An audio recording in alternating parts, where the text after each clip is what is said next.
In today's video, I'm going to teach you, insert video title here. We're going to use the VLOOKUP function in Google Sheets to find a value in a table and bring back a related detail. Think of it like asking your sheet, when you see this ID or name, go find it in my list and return the matching information from another column.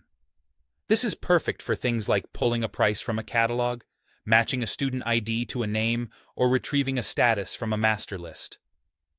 Start by opening your Google Sheets document so you have the data you want to reference ready to go. Once the sheet is open, click the exact cell where you want the result to appear.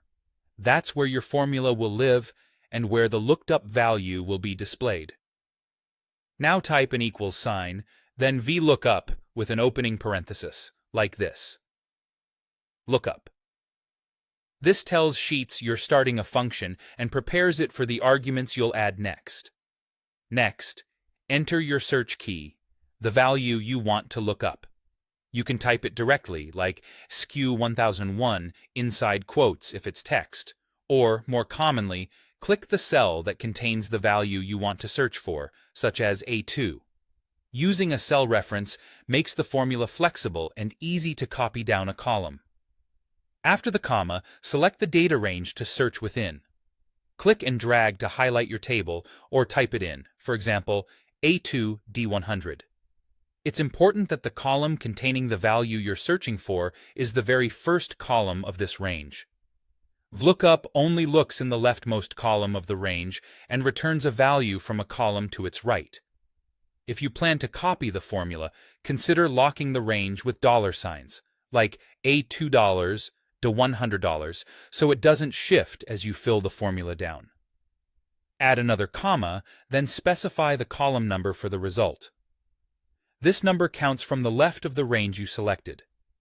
So if the value you want is in the third column of your range, use 3. For example, VLOOKUP A2, A2 to $100, 3, finally, type false. For an exact match, then close the parenthesis. Your full formula might look like VLOOKUP A2, A2 to $100, 3, false. Press Enter, and you'll see the matching value appear. If you see an NA error, it usually means the search key isn't found in the first column of your range, or there's a mismatch in spelling or extra spaces. That's it. Open the sheet, choose your result cell, start VLOOKUP, provide the search key, define the range, set the result column, and use false for an exact match. With that, you'll be pulling accurate data in seconds.